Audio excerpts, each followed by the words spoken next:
যখন তুমি নিজের মানুষের দ্বারা কষ্ট পাবে, তখন তুমি একবার নবী ইউসুফ আলাইহিস সালামের কথা মনে করো।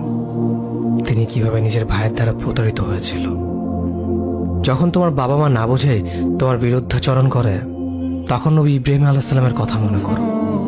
তার বাবা তাকে আগুনে নিক্ষেপ করায় ভূমিকা রেখেছিল।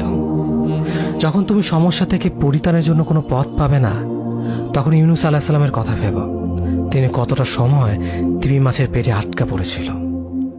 যখন তোমার নামে কেউ মিথ্যা অপবাদ ছড়িয়ে দেবে, তখন মা আয়েশা রাদিয়াল্লাহু আনহার কথা মনে করো। তার নামে পুরো শহর জুড়ে কুৎসা রচনা করা হয়েছিল।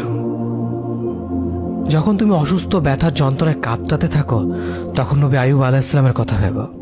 তিনি ভয়ঙ্কর এক ভাইরাসজনিত রোগে আক্রান্ত হয়ে তোমার থেকে বেশি কষ্ট পেয়েছিল।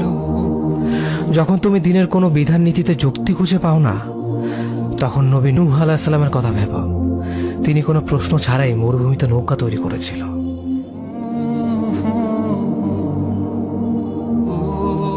যখন তুমি আত্মীয়স্বজন, পরিবার, বন্ধু বান্ধবের কাছে হাসির পাত্রে পরিণত হও, তখন তুমি শেষ নবী হযরত মুহাম্মদ সাল্লাল্লাহু আলাইহি ওয়াসাল্লামের কথা ভেবো। রাসূল সাল্লাল্লাহু আলাইহি ওয়াসাল্লাম বলেছিলেন, সবচেয়ে বড় পরীক্ষা দিয়ে সবথেকে বড় পুরস্কার আসে। যখন আল্লাহ কাউকে ভালোবাসেন, তখন তাকে পরীক্ষা করেন, এবং যে এই পরীক্ষাগুলো মেনে নেয়, সে আল্লাহর সন্তুষ্টি অর্জন করে। আর যে অভিযোগ করে, সে তার ক্রোধের পাত্র হয়। হে আল্লাহ, তোমার কথা মনে করা, তোমার প্রতি কৃতজ্ঞ হওয়ার এবং তোমার ইবাদত করার তৌফিক আমাদের দান করো। আমিন। যেভাবে তুমি সন্তুষ্ট হও, সেভাবেই আমাদের পরিচালিত করো।